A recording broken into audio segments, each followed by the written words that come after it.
Alright folks, welcome back to Culture Shock. I'm Enrique. My name is Carter. And today we have a very special guest. We have MP Julian Robinson, that's Member of Parliament for St. Andrew South East. Welcome, sir. Thank you, and thank you for the opportunity to have an interaction and a chat. We want to get into who you are as a person, so just provide us a little bit of background as to who Julian Robinson is and what would have led you into representational politics. I think first I grew up in a family of public servants. Both my mother and my father served in the public service. My mother started as a teacher, then she worked at Jamaica later. My father worked with the DPP's office, then the Attorney General's office, and then later on he internationally served as a judge in the Hague. So I come from a background of persons who have been in public service. And you know, at some point in your life, I think all of us go through this, at some stage in your life you make a determination about what are the things that motivate you, what are the things that drive you. So I did high school, primary school, I went to Hope Valley Experimental, passed, went common entrance at the time, went to Campion, played sports, was involved in student leadership, then went to UWI, did my first degree. After that, worked for a while, went abroad, did an MBA, worked for a while in the UK, then I came back here, worked with Jamaica in investment promotion. But you know, as I said, at some point in your life, you ask yourself, what is it that motivates you? What keeps you up at night? What drives you? And I think, you know, probably in my early 30s, I came to a conclusion that I wanted to serve. I wanted to give back. And I felt, looking at the options, being involved with politics was the avenue I was choosing to give back. I felt influencing policy would have the greatest impact on the majority of people.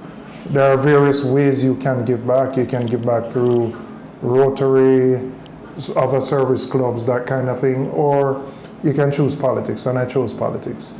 And so, you know, I've viewed politics as a vehicle for service, for providing an opportunity to give back, to influence policy in a way that can uplift the lives of the majority of the Jamaican people. And so that's why I'm doing what I do. Okay, cool. Your constituency, to be specific, St. Andrew South East, it faces a range of complex issues that range from housing, crime, education. What would you say are the top priorities for St. Andrew South East at this time? All right, so the first thing I would say is that the constituency is not homogeneous, meaning it's a very mixed constituency. So I represent across the road areas which would include the Golden Triangle and Seymour Lands, where persons are upper to middle to upper income persons. And then I have what I would call some depressed inner city communities, parts of Swallowfield, parts of Woodford Park, Slipe Road, along Mountain View. I have commercial areas, so I go up to Ligony, I go down to Halfway Tree, I have Crossroads, I have all of New Kingston, and then I have residential areas close to the commercial areas. So the issues that might affect people in the Golden Triangle and Seymour Land are very different from the issues affecting other people. So to answer the question, if I would, in terms of priority, unemployment is an issue, particularly in what I would call the urban inner city areas, where there are mainly lower income areas. Unemployment is an issue. The issue of infrastructure, roads, ensuring that roads are repaired, etc., particularly in Vineyard Town, and I say Vineyard Town because Vineyard Town has a lot of roads and the roads are long. Yeah. I mean, if you take Dina Road and you think of all those side roads of Dina Road, so, you know, when you get an allocation to do some patching, it don't really go very far. So that's an issue. Okay. And then you have other issues, you know, so because my constituency is so centrally located, it attracts a lot of development. So if you drive on Lady Musgrave, you see a lot of projects going on. And you might say that's a good thing. Now the question is, how does that impact the people who live there? And it does, because let's say you bought a house 50 years ago. and then next door somebody puts up a 10-story, what impact does that have on your quality of life? So those are some of the issues that affect different parts of the constituency. Garbage collection of late has been an issue. People have been waiting 2-3 weeks to get the garbage collected, which is simply not acceptable. It should be at least once a week. But you know, when you weigh all the issues, I would say we have to deal with the issue of unemployment, provide opportunities for skills training and educational opportunities, and also ensure that the basic amenities are being provided to people. You know, in Seymour Lands, people just want to ensure the garbage collected, the street lights are working, they're not affected by crime. Those are bigger issues than somebody who is looking for a job and who's not skilled. So, you know, I try to ensure that the different groupings within the constituency are represented and the issues that they are affected are covered. What recent successes or developments are you proud of? I would say we were able to, so Nannyville had a football field and it became a dirt track, and that tends to happen with most football fields unless you have a cheap source of water, and that's generally from a well, because communities can't maintain a grass football field using what I would call NWC water. It's just too expensive. So over time the field deteriorated to the point it got to a dust bowl, and I said I needed to find a solution to that.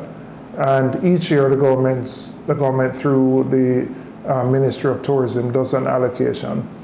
And I saved up money over 3 or 4 years, and I was able to get a turf field put on that area. So we have one of the nicest turf fields now on the football field, which we have fenced around and put up mesh, etc. We have done some solar lights, but we're trying to improve the lighting so that people can use it after work, and we can maintain it by renting it out. But that for me, I was particularly proud of that, because the field will bring together not just people within Nannyville, but more broadly along Mountain View. Mountain View has had a bad history of violence, and some of it political, other gang related, and we want that field to be that place where people from anywhere, you know, whether the political divide, gang divide, people can come, play football, reason together, and live in peace and harmony. Okay, next question. How do you engage with your constituency on a regular basis? Like day-to-day activities within your constituency, even though you just highlighted different projects, but other person wants to know, how do you normally interact with your constituency? I find that a lot of people are reaching out via social media right now. I mean, you know, you go into a community and people will talk to you, and I get a lot of that. But equally, whether it be on social media or via WhatsApp, people send messages. They have particular issues. In the last couple of days, a lot of people calling me about seeking transfers for their kids who may not have gotten into a school that they want, and they're trying to get them into a school that is located within my constituency. Somebody wants help with housing, educational assistance, or they come to the constituency office and they will, you know, provide their information. But I would say more now, in addition to the face-to-face, a lot of it is by social media. Okay, on to the next topic of discussion, the budget debate presentation that was recently done.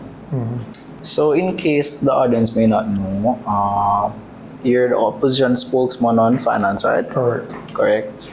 So you'll be the best person to talk to about the PNP future strategy for Jamaica. Yeah, man. Especially with highlighting the key points in your budget debate. Could you explain to our audience the key points? Yeah, so I simplify it by saying we have 5 E's, so I'm going to go through them. The first one is education, and you might ask, why is the spokesman on finance talking about education?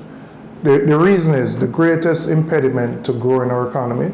Jamaica has a unique problem that the World Bank classifies as being stuck in the middle income trap.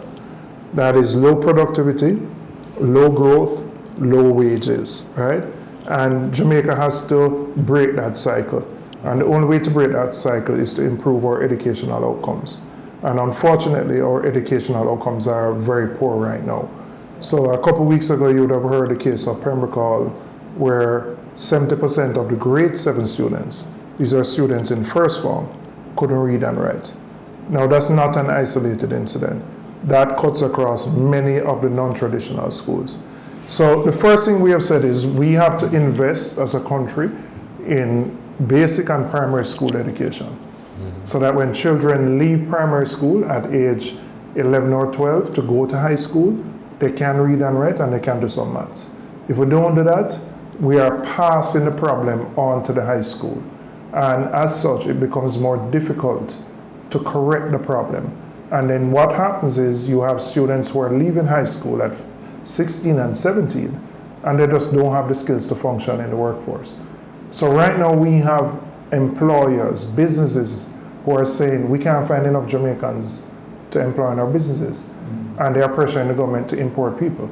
Now, the solution, in my view, you may have to short-term provide some ease to that, but you have to improve early childhood and basic and primary education so that we have children leaving high school literate, numerate, and they can participate in the workforce.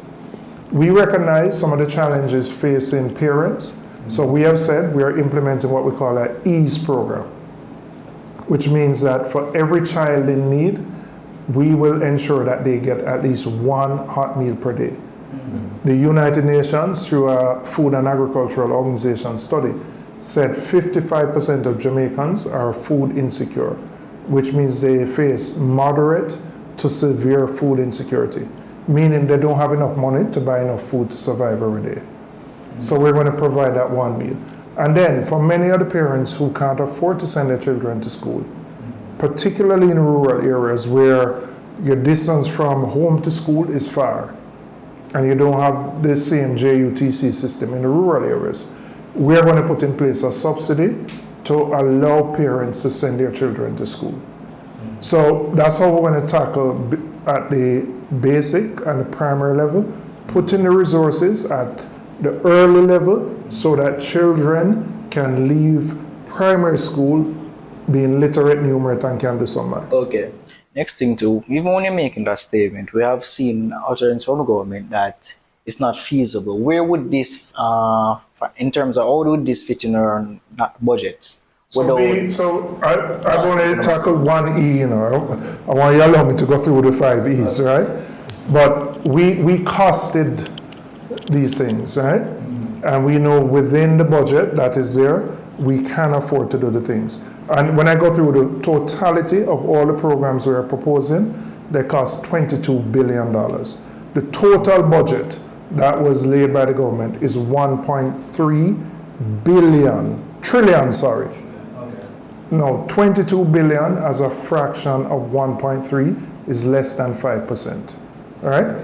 Now, the way I would pose the question to you is, can Jamaica afford not to invest in ensuring that we get better educational outcomes? Can we afford to have students who are going into high school who can't read and write? Because you understand how much that problem manifests itself. Crime and violence is related to that. When somebody leaves school at 16 or 17 and they don't have any skills to get a proper job, what do? They have to find a way to eat. Yes. Mm-hmm. So whether it's scamming, whether it's, I don't want to say hustling because hustling is very legitimate, right? Getting attracted to gang activity because they're sitting at home doing nothing and they have to live. So education is the first E. The second one is energy. We have to reduce the cost of energy, and we have worked out a plan that we believe can bring the cost of energy down. And that is incorporating more renewables, solar, wind into the grid so that we reduce the dependency on heavy fuel oil. Okay. The third E relates to efficiency. We have to ensure that we run our government more efficiently by ensuring that we reduce the bureaucratic issues around procurement, which creates a major stumbling block. We have projects that take 2 years, 3 years before they can be implemented because of the challenges in procurement. Our fourth E relates to our emerging economies, and those are cultural and creative industries. We have said we're going to establish a $1 billion fund to support our artists or our painters or potters. You know, where we are, Bob Marley Museum, if you think of the people who have put Jamaica on the map, they've done it in spite of government's help. government has to be now more instrumental in supporting those persons so that we can grow the economy. And the fifth E relates to what we call ethics. We believe you have to run a government of integrity. You have to have the people who are leading government must be beyond reproach. We have right now a case where the Prime Minister is going 4 years and his integrity report can be certified. The Integrity Commission report, which was published today, has indicated that there are 2 more parliamentarians who are under investigation for illicit enrichment, which means you have assets and income which can match your legitimate income. So we believe having a government which puts people first will ensure that the resources of the country go to the benefit of the people. What do you believe the government got wrong or right about this year's fiscal budget? So, Jamaica had a very high debt, and over the last, I would say, 14 years, starting in 2012 when we got into office, we've been able to reduce that debt by almost a half. And that's important. If you can't reduce the debt, then everything you earn goes back to paying debt. So we have been able to do that. But unfortunately, that alone is not sufficient to grow the economy. So we have only had less than a 1% growth over the last 10 years. Now, when you grow the economy, government earns more tax revenues, more people are employed, your economy flourishes. We've only had 1%. So while bringing down the debt has been very important and critical, I don't think there's been any focus on growing the economy. And so really what we are about would be continuing the trajectory of reducing our debt, but placing more emphasis on ensuring that we can achieve economic growth. Okay. So with placing the emphasis on economic growth, we're seeing different industries emerging as Jamaica could possibly become a transshipment hub, possible. Logistics. We have a lot of, there's possibility of mineral resources that are being explored. What do you think is a sustainable development plan for Jamaica to see growth, or outside of tourism? Because as you know, Jamaica's 2 biggest source of income is tourism and remittances. Remittances is actually number 1, and that's very shaky because if you see what's happening in the US, Trump is putting more pressure on the immigrant population. Right. There are a lot of Jamaicans who are in the US who are not necessarily what we call straight, meaning them up there but them are work under the quiet, and the more pressure placed on them is the less likely that they're going to send money back to Jamaica. In terms of tourism, I think there's a lot of scope for growth, but we have to make tourism more inclusive. Right now, I'd say 80 to 90% of our tourism product represents all-inclusive hotels. And I understand the reason those develop, but it means that most of that expenditure takes place within the hotel. We have to ensure that we build out a model where people are more comfortable living. So you're basically saying that you want to build a model that can expand the local economy, not just necessarily hotel benefits, but also locals can benefit. Correct, because that is how you ensure the economy grows. Because the problem with tourism is that what they call the retention, what is retained within Jamaica, is very small. So let's say a tourist spend $100. How much of it stays in Jamaica? It's probably less than 30%, right? Because, they might eat some food, the people who work in the hotels, but you want that figure to be larger so that farmers can supply the hotels.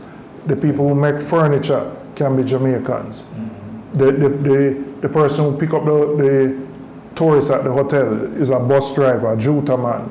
You want that money to stay in Jamaica so it can elevate Jamaicans. What you're talking about is what we call foreign exchange leakages in class.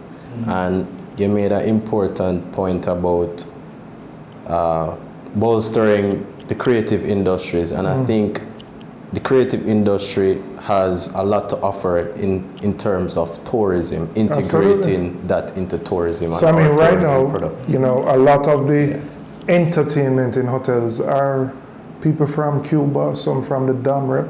And it's not that we have anything against those people, but you have good enough Jamaican artists who can entertain the tourists. But even with that being said, if you look at some of the largest hotels in Jamaica are controlled by foreigners, like the Spanish Port Hotel, and all those things are going to carry in their foreign people.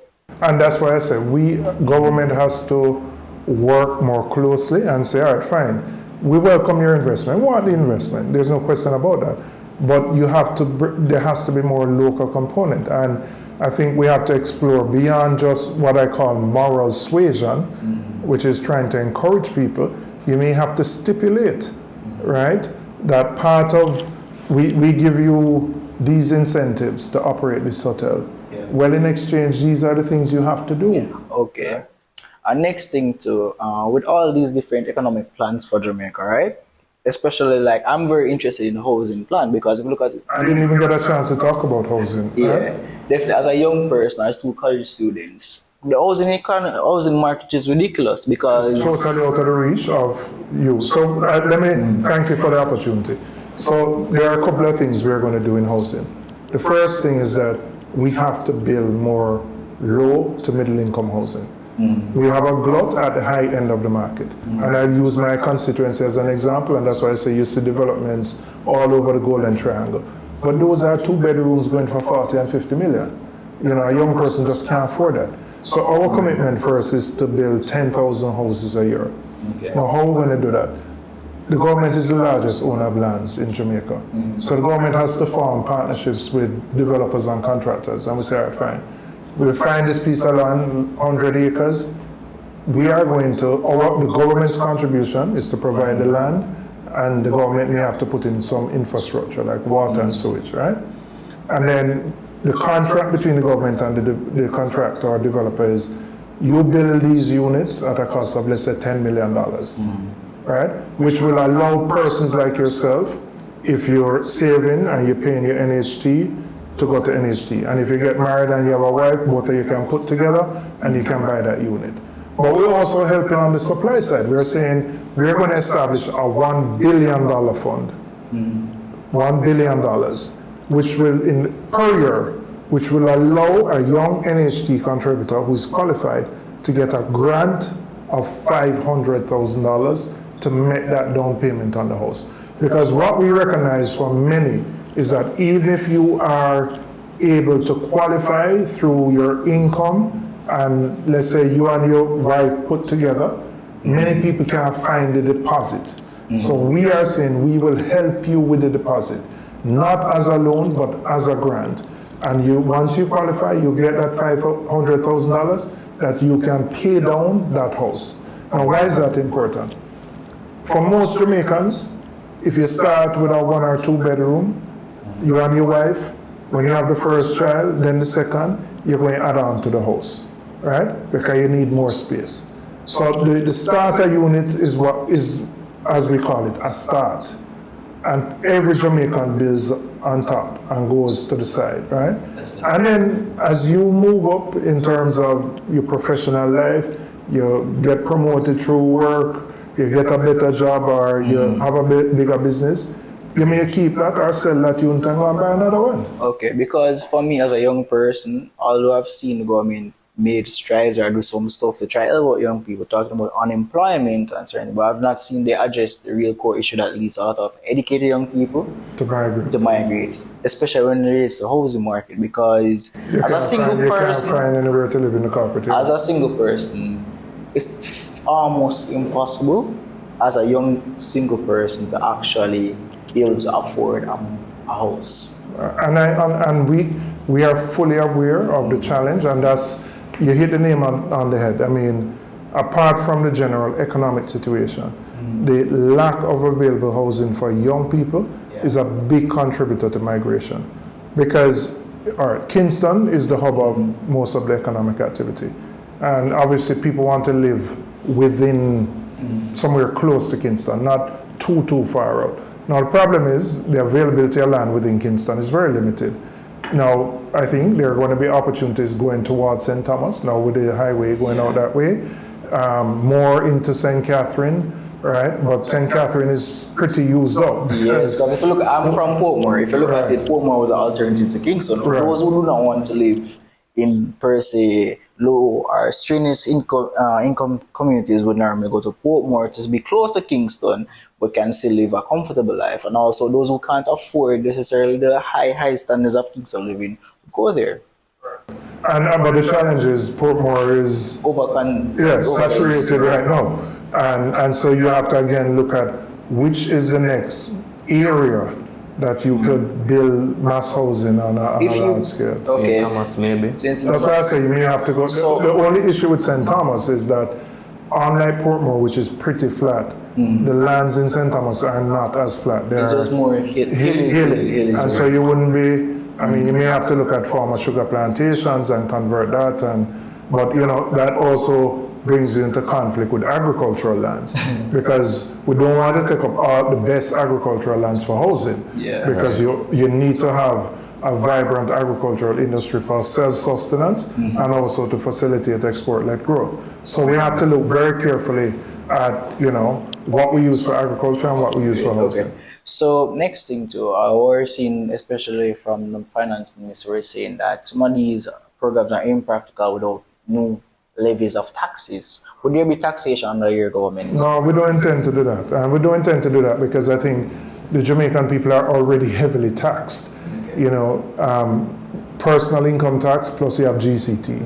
And frankly, you know, when you look at the fact that the economy really hasn't grown, taxing people more is going to make the situation worse. Okay. So taxation is not going to be the avenue. Our path is we have to lift overall economic activity by generating growth, not through taxes, but once you have more activity, if more people are employed, more businesses are flourishing, then they're going to be paying more tax. Would you guys reduce it? Look, when I was looking at it, as special as tax, I thought Jamaica has the world's fourth highest electricity cost, right? Which is kind of crazy. But would you guys be, if you come into power, would you be willing to lower the tax on electricity?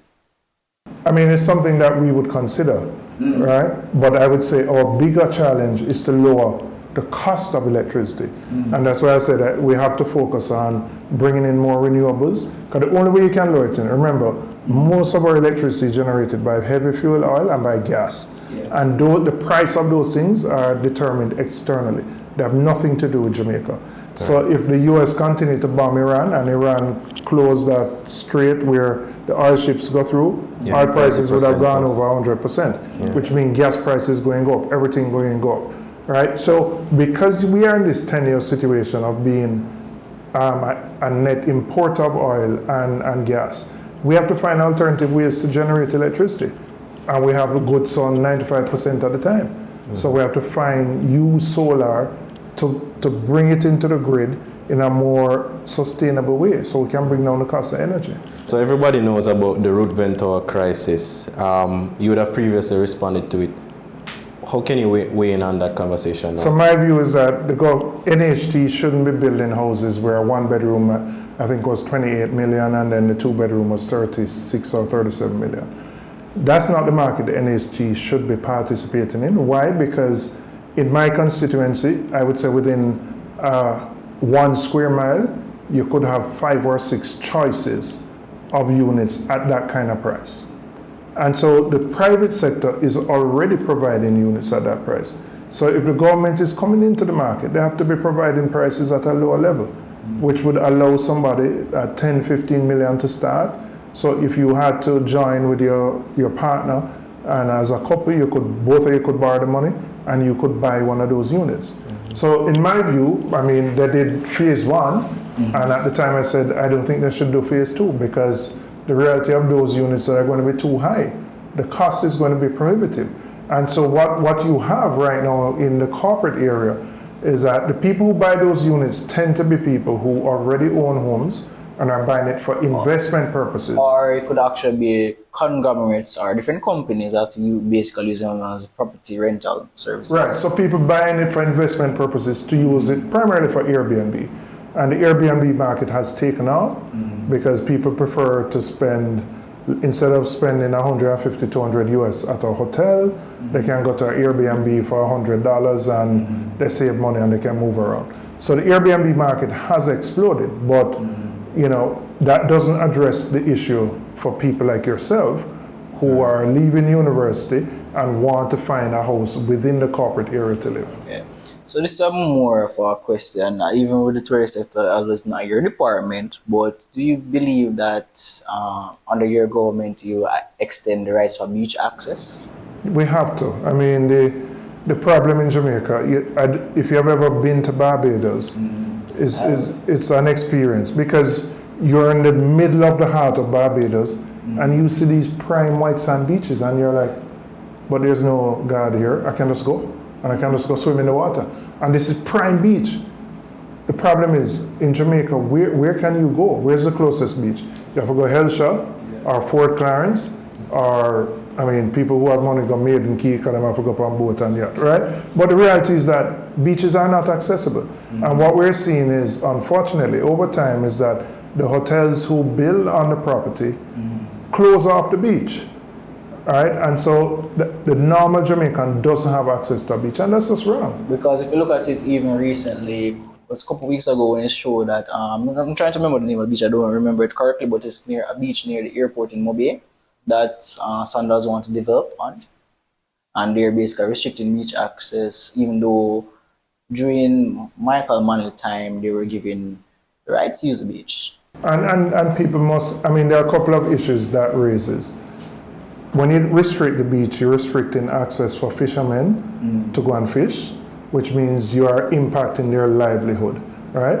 But also part of what maintains equilibrium in a society, and equilibrium even in your own headspace, you have to have spaces where people can go relax, where the family can go and chill out, right? And we don't have enough public parks, and we don't have enough easy access to beaches. A beach day should be just a fun day for a family. And if all our beaches are being closed off, or if you have to go pay a whole heap of money to access a beach, then you're blocking it off from the majority of Jamaicans. This might be a little bit more harsh, but when your government was in power the last time, why didn't you guys try to allow more Jamaicans having beach access? Why? But they did. Yeah, They did, absolutely. They had more beach access. Now, what has happened is that because you have more developments taking place, and developments have taken place over the last 10 years, hotels are now closing off that beach access. So it's not that it wasn't something that we were conscious of or doing, it's that the problem has gotten worse, and there hasn't been a deliberate policy by the government to say, all right, you're building this hotel here, you still need to leave an access way that is available to the public. You can stop somebody from coming onto your property, for sure, but you can't stop the person from going on Well, the I beach. think it should be in the Constitution as a right of the Jamaicans access to the beach to prevent any legislative changes, make that part of the Constitution as part of our rights. And we are committed to ensuring that beach access is something that all Jamaicans, because the Lord has blessed us with one of the most beautiful countries in the world. And it's a shame that the people who live in the country can't benefit from our natural assets because, most of your beach is just not accessible because large hotels block off the entire beach. All right. Some Jamaicans, just revisiting the budget, the 2025 budget, some Jamaicans, they feel that the presentation, your presentation, it left questions. They are curious. How are some of these initiatives or programs going to be funded? Jamaicans are somewhat unclear of how the PNP government plans to finance some of these plans. So, I mean, first, the government made a big deal about this. But, if you look at budget presentations for 50 years, most oppositions don't give a specific budget number in a budget debate. You outline a plan or programs, but notwithstanding, we actually costed it. And as I said before, our total cost was $22 billion.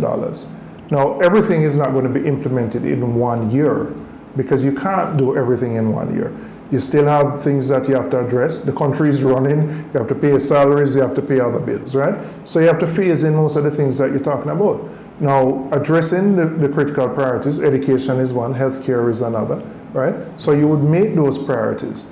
But we demonstrated how that $22 billion could be funded out of the current budget without having to raise taxes or without having to reduce major expenditures. And we showed that.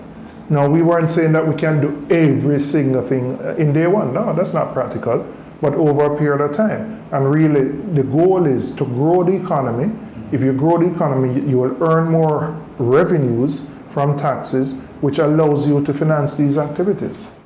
How do you see the future outlook if PMP becomes the next government of Jamaica? What do you see for Jamaica future?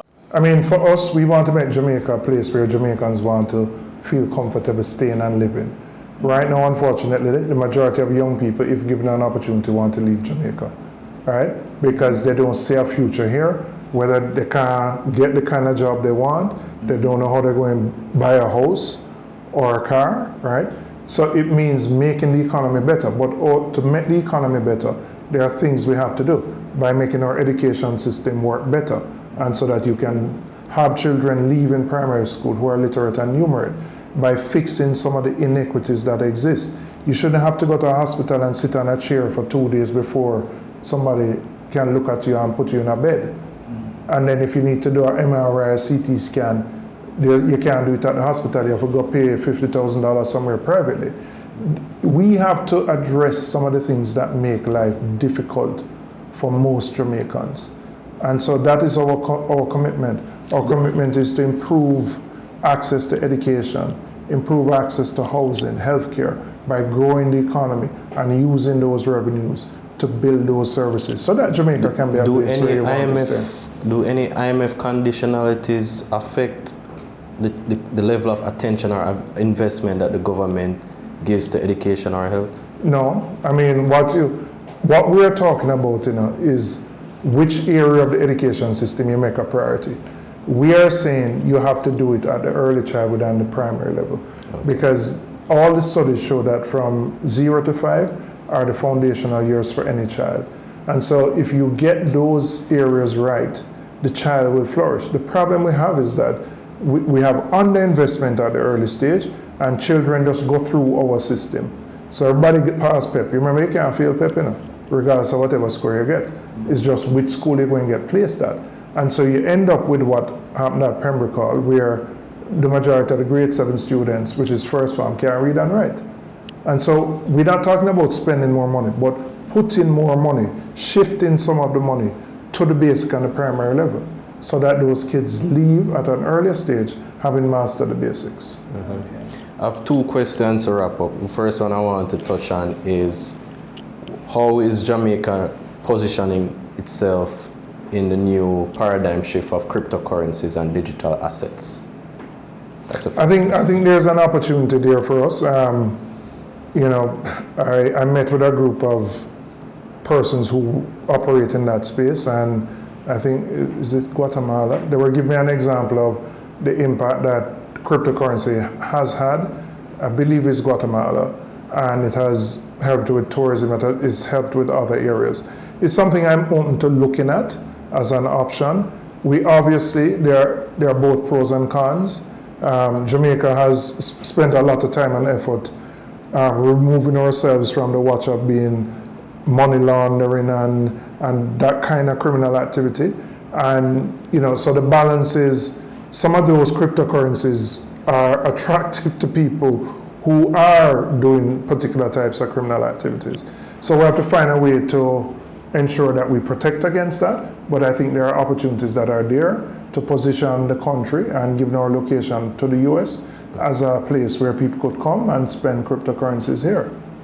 Okay. And my final question, what message do you have to young Jamaicans like ourselves that feel disenfranchised from the whole political process? I would say we have an election which is coming up it has to be, well, I was going to say it has to be by September, but the government could extend it for 3 months. I would say vote for change. Vote for a party which will put your interests first. Vote for a party which is committed to improving the quality of life of the majority of Jamaicans. A party that's not satisfied with some people doing well while the majority aren't doing well. A party that has plans for agriculture, for housing, for education, for improving health services, for growing the economy beyond the 1% that is there. Choose change. We have been choosing Jamaica for all our lives. So we kind of wonder, why now the JLP saying choose Jamaica? Why haven't they been choosing Jamaica for the last 9 years that they have been in power? So time come for a different kind of leadership in Jamaica. So when you have the opportunity, if you're enumerated, look for the X and put your X beside the head. Okay. Thank you, Mr. Julian Thank you very Robinson, much. for coming to our program. Blessings. There we have it, people. Culture shock. Thanks again, MP Julian Robinson from St. Andrew Southeast for coming out.